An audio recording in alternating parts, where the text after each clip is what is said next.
अगला क्वेश्चन आता है बेटा हमारे पास 2.6 इंटेक्स क्वेश्चन चल रहा है। ये बहुत इंपॉर्टेंट क्वेश्चन है, एग्ज़ाम में बहुत बार पूछा जाता है। The cell in which the following reaction occur, reaction क्या है? Fe3+ एक्वा स्टेट में है, +2I- again in aqua state gives 2Fe2+ in aqua state +I2 in solid state. इसका आपको E0 सेल दिया हुआ है, वो हमने लिख लिया 0.236 वोल्ट है। Calculate the standard Gibbs energy, delta RG0 निकालना है बेटा, आपको गिब्स एनर्जी निकालनी है and equilibrium constant of the reaction. तो इस क्वेश्चन में जल्दी से सबसे पहले हम इसका n लिख लेते हैं। तो n कितना होगा? n किससे फाइंड करते हैं? n फाइंड करते हैं मैम n0 से। तो n0 कौन सा है उससे पहले आप ये देखो, यहाँ पर ऑक्सीडेशन नंबर 3 से 2 हो गया है, रिड्यूस हुआ है। तो बेटा अगर ऑक्सीडेशन नंबर डिक्रीज़ होता है तो रिडक्शन होता है, और अगर ऑक्सीडेशन नंबर इंक्रीज़ होता है तो ये ऑक्सीडेशन होता है। तो हमारा आयरन क्या कर रहा है? आयरन तो रिडक्शन कर रहा है, यहाँ से यहाँ जा कर के क्या कर रहा है? ये रिडक्शन कर रहा है। तो मेरा आयोडीन क्या कर रहा है? आयोडीन मैम यहाँ पर -1 से 0 बढ़ रहा है, -1 से 0 पे आ गया है, मतलब यहाँ पर क्या कर रहा है? ये ऑक्सीडेशन कर रहा है।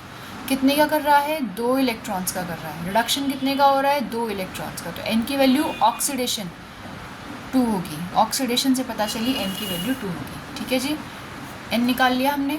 अब हमें क्या निकालना है? Gibbs energy. तो स्टैंडर्ड गिब्स एनर्जी का फॉर्मूला क्या होता है? -NF × E0 cell. n क्या है हमारा?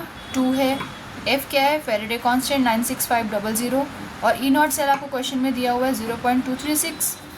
ठीक है जी, डेसिमल हटाओ, 100 हज़ार आ गया। ये आपने ये 0 कट कर दिए, फिर और कट करना चाह रहे हैं तो -2 × 965,236/10, और इस एक्सप्रेशन को आपने सॉल्व किया तो बेटा आपके पास वैल्यू आ जाएगी माइनस में 45548 जूल पर मोल।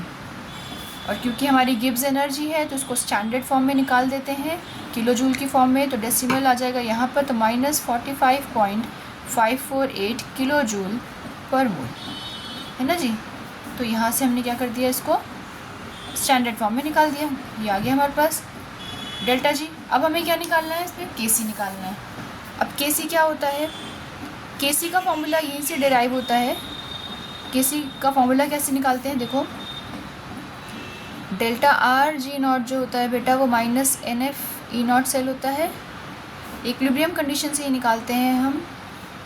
-NF × E0 सेल की वैल्यू होती है 0.059/n log Kc। ठीक है, और थोड़ा सा इसको और एक्सपैंड किया जाए तो ये NF के साथ ये जो वैल्यू हमारी पुरानी थी RT/NF चलता है, ln Kc लिखती हूँ इसको पहले मैं, तो ये कट गया और ये रह जाता है बेटा मेरे पास -2.303 RT, नेचुरल लॉग को खोल दिया मैंने 2.303 लिख के, और ये Kc। ठीक है ना, तो यहीं से Kc की जो वैल्यू आती है, Kc निकालने का फॉर्मूला बनता है, वो बनता है -डेल्टा RG0/2.303 RT का एंटी लॉग। मतलब यहाँ मैं लिख देती हूँ ये एंटी लॉग है, फिर से रीराइट कर रही हूँ। Kc = anti log of -delta RG0/2.303 RT। ठीक है जी, तो अब देखो यहाँ से Kc कैसे निकलेगा? तो Kc = एंटी लॉग ऑफ, मेरे पास है RG0, तो RG0 की वैल्यू एक तो तरीका ये पुट करके करो, दूसरा तरीका क्या है बेटा? डेल्टा RG0 क्या होता है? -NF E0 cell /2.303 RT। ठीक है, माइनस से माइनस साइन कैंसिल हुआ। Kc = anti log of N × F × E0 cell /2.303 RT, और Kc = anti log N × E0 cell by 0.059। Nernst equation हमने सॉल्व किया था ना, ये सारी वैल्यू जो होती है वो कितनी होती है 0.059, 1 भी होती है। तो अब यहाँ से के सी निकालो आप। K C is equals to anti log of 2 into 0.236 by 0.0591। ठीक है जी। तो K C is equals to anti log, आपने इसको मल्टीप्लाई कर दिया, मल्टीप्लाई करने के बाद आपको मिलेगी वैल्यू बेटा 0.472 और ये नीचे है आपके पास 0.0591। और आप इसको सॉल्व करोगे तो बेटा आपके पास वैल्यू आएगी एंटी लॉग ऑफ 7.986 और फिर आप इसका एंटी लॉग निकालेंगे।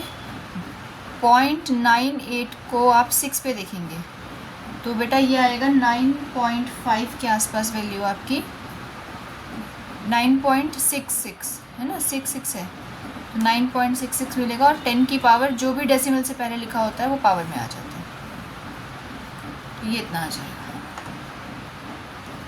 तो ये हमारी केसी की वैल्यू आ गई। ठीक है बेटा।